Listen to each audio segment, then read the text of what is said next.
latest from Governor Cooper right now. Good morning, everyone. Hurricane Dorian is ready to unleash its fury on our state. The storm has regained strength. It is serious, and it can be deadly. The message this morning is this: get to safety and stay there. Don't let your guard down. This won't be a brush by. Whether it comes ashore or not, the eye of the storm will be close enough to cause extensive damage in North Carolina. Conditions in eastern North Carolina are deteriorating rapidly. Overnight, Dorian strengthened to a Category 3 hurricane. This is a dangerous storm that is already spawning tornadoes in our state. A tornado touched down this morning in Brunswick County, causing some damage. The latest forecast track is more dire. Up to 10 inches or more of rain in coastal areas, and from 3 to 6 inches in central North Carolina.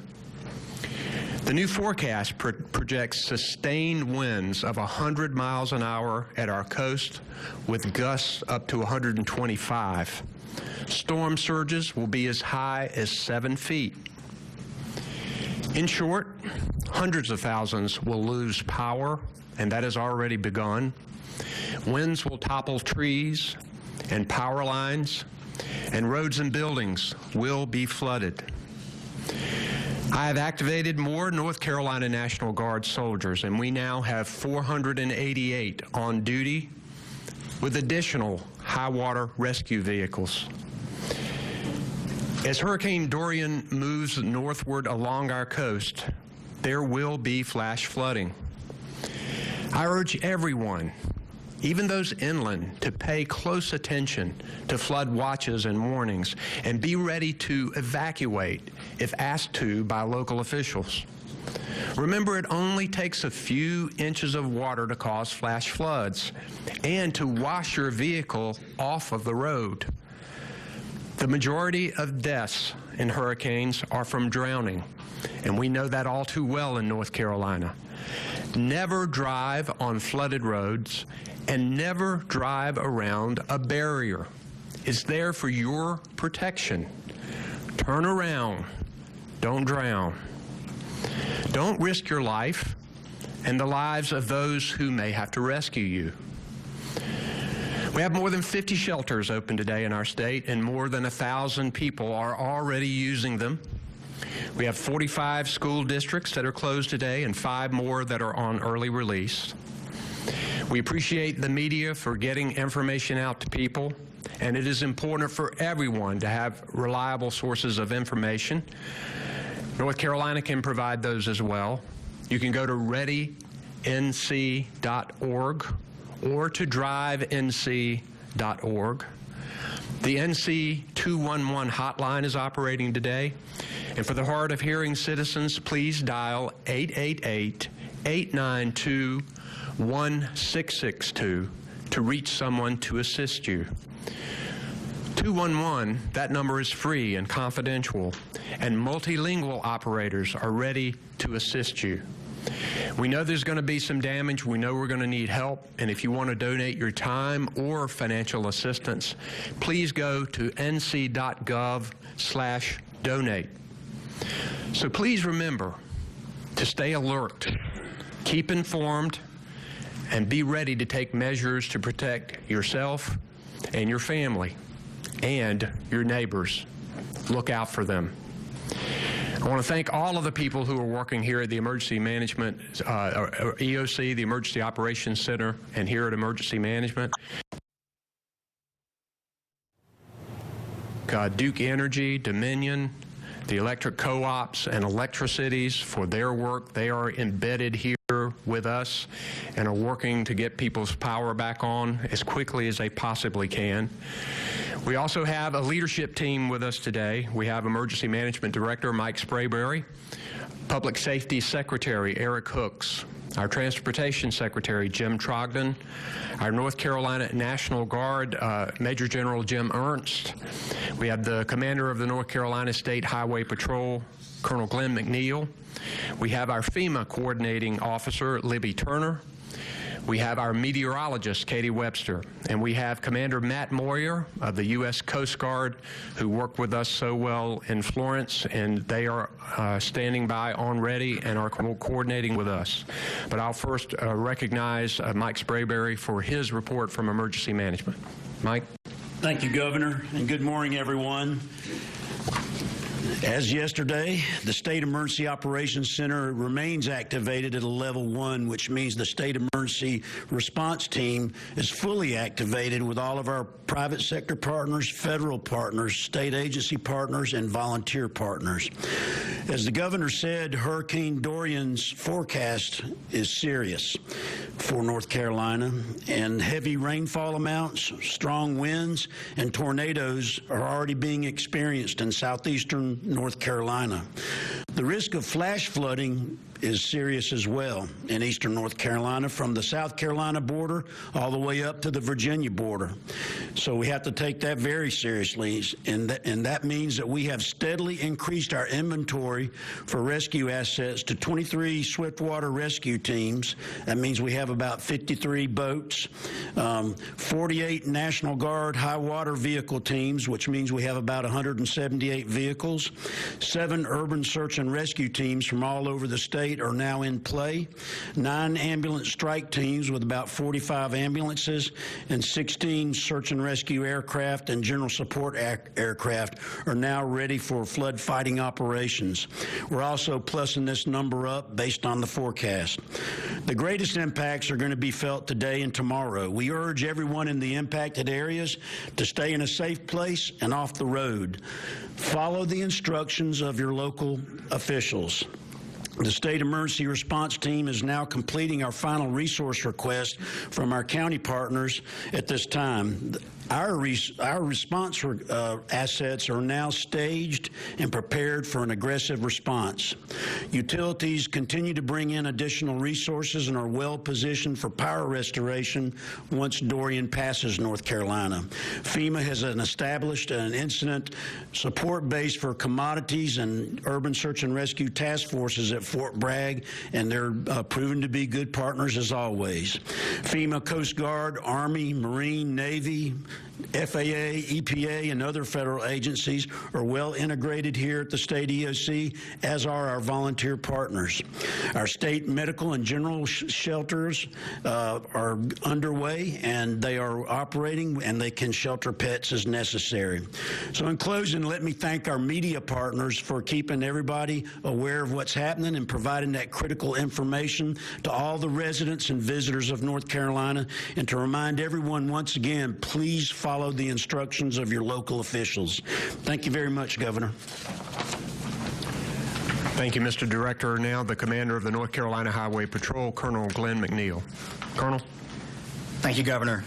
First, I'd like to begin by thanking our law enforcement partners and first responders and our excellent DOT partners for all the great work that they've done to ensure that we're prepared and we're ready for this storm. As I stand before you this morning, I am pleased to report that the North Carolina State Highway Patrol is prepared and we're ready to respond to any needs that our citizens may have. We've identified multiple quick response teams who are ready to deploy at a moment's notice to the affected areas. We're working with our state and local partners to ensure that public safety remains a top priority. Major roadways right now are flowing as expected, with no major incidents to report at this time. Troopers are providing around-the-clock coverage of all of our major thoroughfares so that there are no issues for anyone having to travel. But we don't encourage that at this time. We expect to see dangerous conditions at the roadways continue to receive heavy rains and high winds. As we've said in the past, deciding to drive through flooded roadways is a life or death decision. You may not get a second chance to make the right choice. Please heed the safety messages that have been given to you and turn around and do not drown. I'm also requesting during the storm and after the storm has passed, please avoid dialing 911 or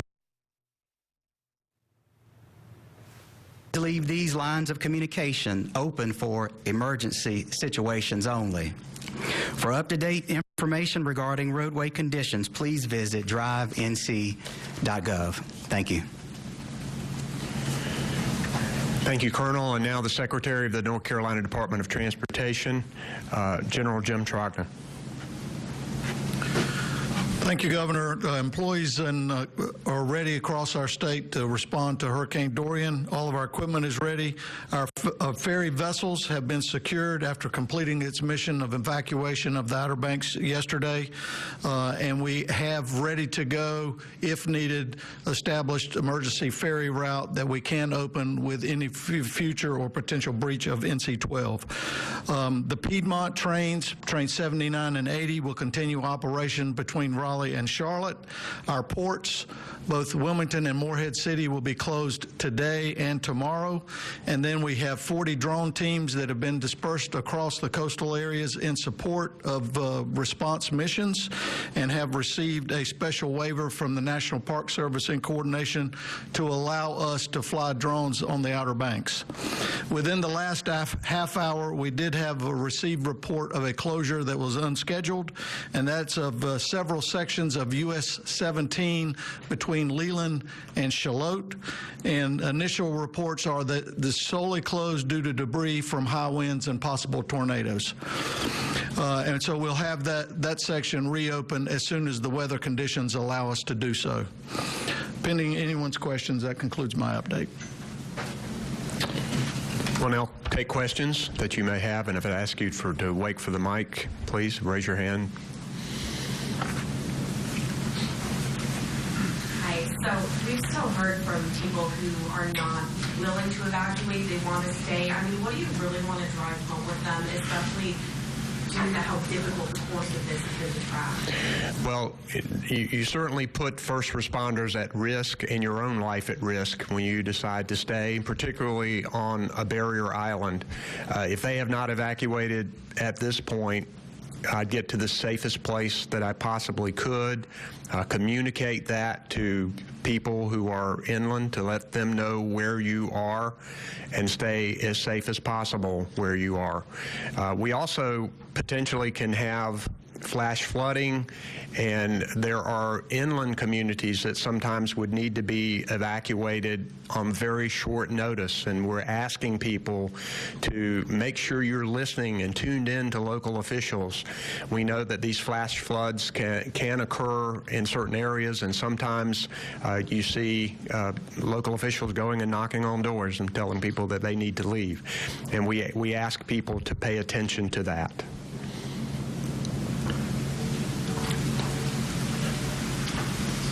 I think this is for Secretary Trogdon.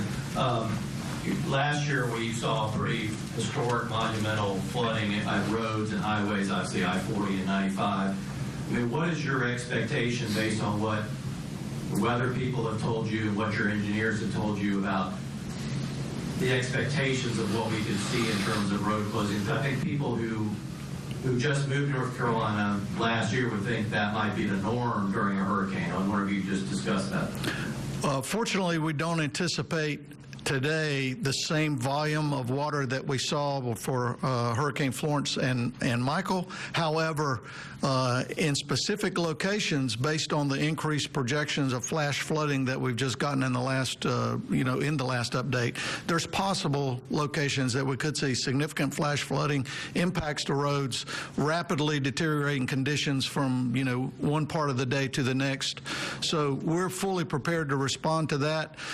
Several of the things that we've done since Hurricane Florence to date was work closely with emergency management and the FIMAN system, and we're adding components. We added 40 more stream gauges to help us close some of the gaps that we had in prediction. So we're really trying to be able to predict much earlier when these conditions could occur, so we can help get that information out.